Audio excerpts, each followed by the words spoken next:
ക്രൈസ്തവ ലോകം കർത്താവായ യേശുക്രിസ്തുവിൻ്റെ ചരിത്രത്തിലെ അന്ത്യ നാളുകളിലൂടെ കടന്നു പോവുകയാണ്. ഒരിക്കൽ കൂടെ യേശുക്രിസ്തുവിൻ്റെ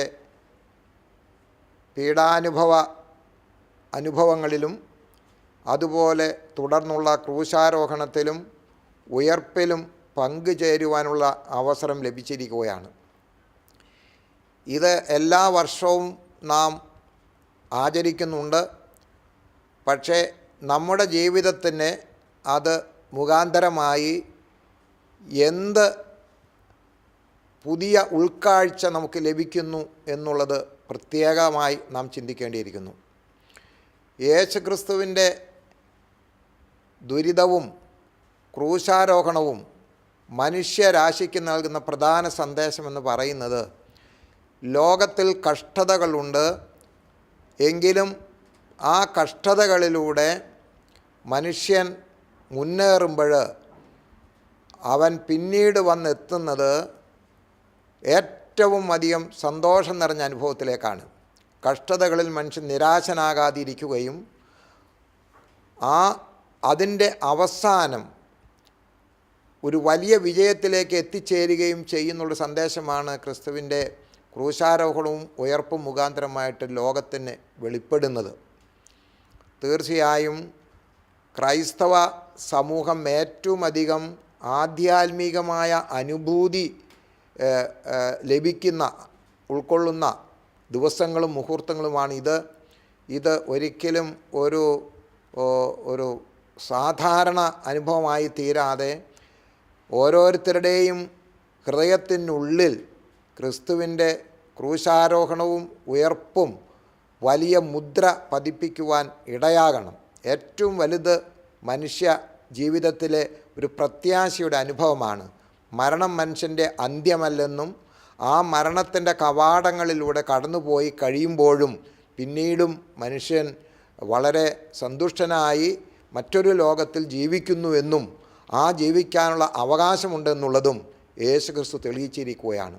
യേശുക്രിസ്തുവിനോട് ഒട്ടിച്ച് ചേർക്കപ്പെട്ട് വിശ്വാസത്തിലൂടെയും മാമോദീസായിലൂടെയും ഒട്ടിച്ച് ചേർക്കപ്പെട്ട വിശ്വാസികൾക്ക് അവൻ്റെ ക്രൂശാരോഹണം, യേശുക്രിസ്തുവിൻ്റെ ഉയർപ്പ് എന്നിവയിലൂടെ നമ്മുടെ മാനസിക വ്യാപാരങ്ങൾ കടന്നു പോകുമ്പോൾ അവന് ഈ മരണാനന്തര ജീവിതത്തെക്കുറിച്ചുള്ള ഉറപ്പും ഉൾക്കാഴ്ചയും ശക്തമാകും. പരിശുദ്ധ പൗലോസ് അപ്പോസ്തലൻ പറയുന്നത് പോലെ, എൻ്റെ പൗരത്വമോ അത് സ്വർഗത്തിലത്രേ എന്ന് കൃത്യമായി നിർവചിക്കുവാൻ തക്കവണ്ണം അദ്ദേഹത്തിന് സാധിച്ചു. മാത്രമല്ല, ഉയർത്തെഴുന്നേൽപ്പിന് ശേഷവും ക്രിസ്തുവിൻ്റെ സാന്നിധ്യം ശിഷ്യന്മാർക്ക് ലഭിക്കുന്നുണ്ട്. അതുകൊണ്ട് ഈ മരണത്തെ കീഴ്പ്പെടുത്തുകയും മരണത്തെ ദുർബലപ്പെടുത്തുകയും ചെയ്തിരിക്കുന്നു എന്നുള്ളതാണ് ക്രിസ്തുവിൻ്റെ ക്രൂശാരോഹണത്തിൽ ലോകം ദർശിച്ചത്. അത് വലിയ പ്രതീക്ഷയാണ്.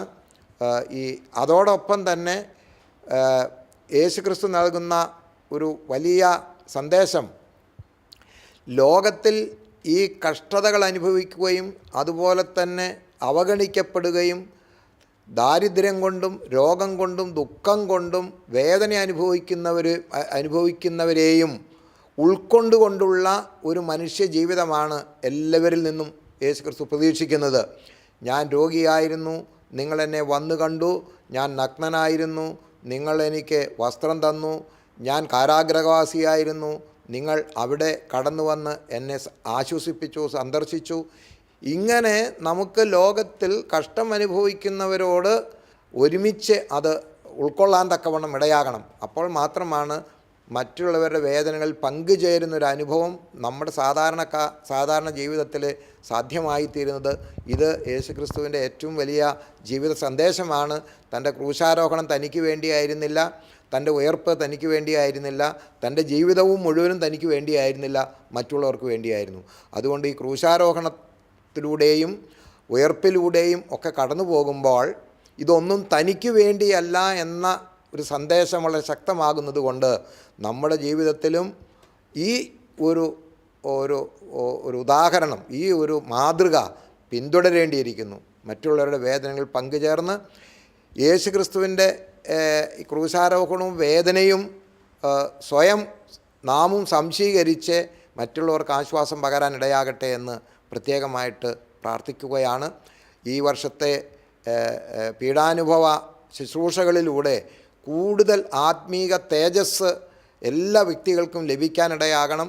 അത് മുഖാന്തരം ലോകത്തിൽ സമാധാനവും സന്തോഷവും ഉണ്ടാകണം. അതിനൊക്കെ ഇടയാകട്ടെ എന്ന് പ്രത്യേകമായിട്ട് ആശംസിക്കുന്നു. എല്ലാവർക്കും ഈസ്റ്റർ ആശംസകൾ നേരുന്നു.